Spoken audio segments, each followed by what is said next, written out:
about verbs, more about the surge of energy that'll have you flipped on the curb.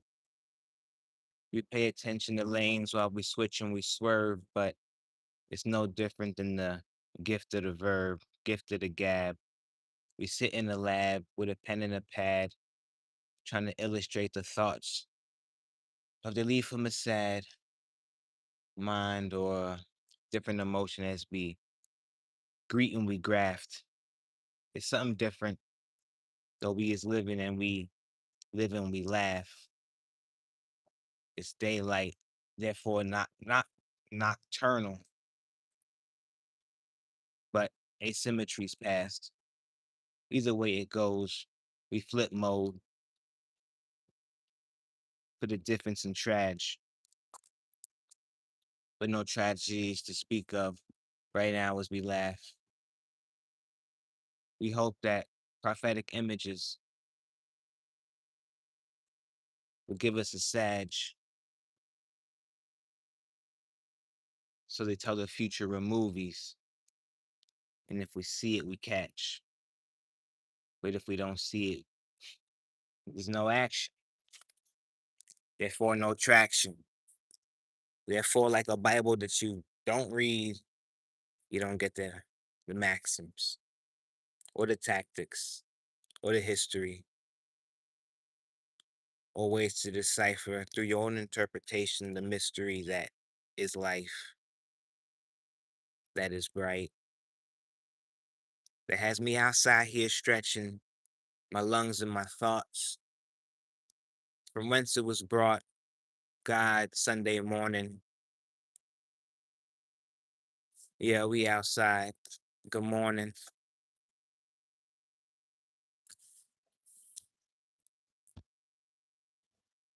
At the moment, we're outside, allowing our pets to graze. Say good morning to this fella.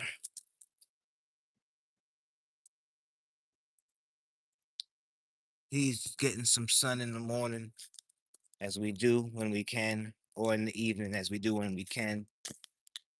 Just thinking about poetry this morning and how it's all around us, how we see it, how we can interpret it by our own making. And that's the beauty of the mind. And that's why a mind of valor exists. And that's why we are here, because a mind is a terrible thing to waste. First of all, thoughts and creativity deserve a place at the table.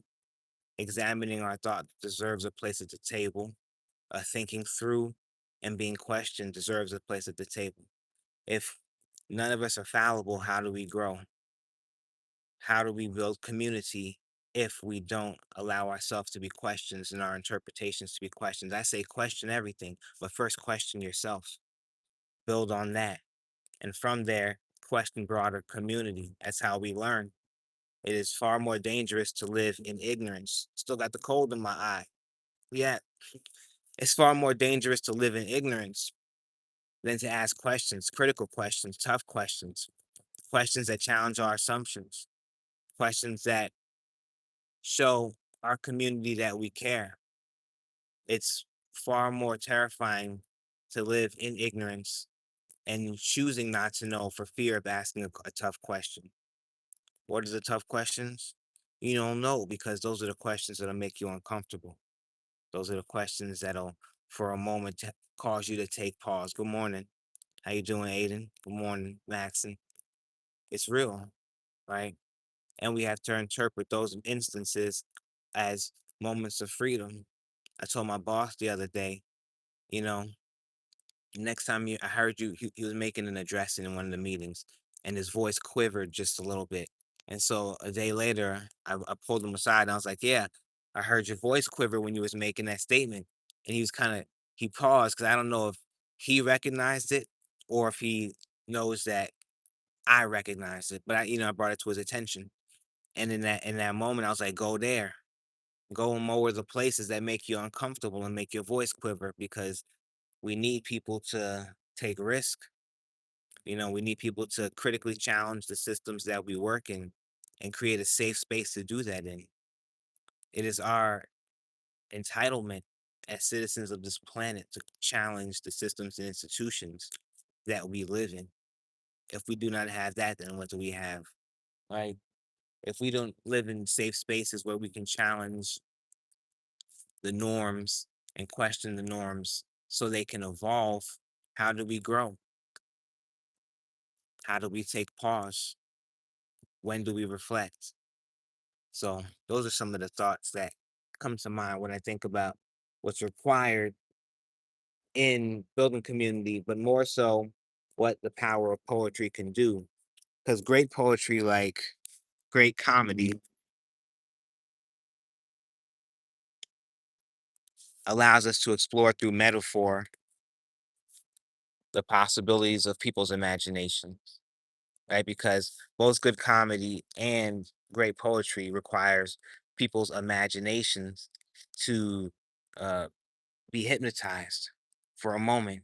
It requires our imaginations to see something that may not be right in front of us. But that's what makes it great comedy and great poetry. What up, Ruben? And so we have to go there and we have to encourage people to use these spaces of creative release if they do not feel comfortable going directly with their messaging, right?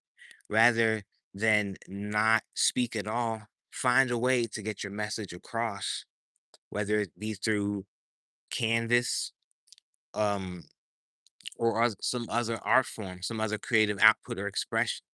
But it's required, it's necessary, and I think that we celebrate each other by doing so, and we miss out on a great opportunity by keeping to ourselves, especially with those things that are closest to us. And like I said earlier in the stream, remaining in ignorance, which is far more dangerous, right? You know, if I don't understand something about a norm of another people's customs or another tradition, rather than judge them or those customs or traditions, find ways to build courage to ask them questions. That's how you also build community. Because right then and there's an opportunity for some reciprocity and knowledge exchange. Well, in my culture, we do it this way, and that's interesting. And then you all are building. And not saying you're going to start calling that person brother or sister overnight, but the possibility for greater exchange is built.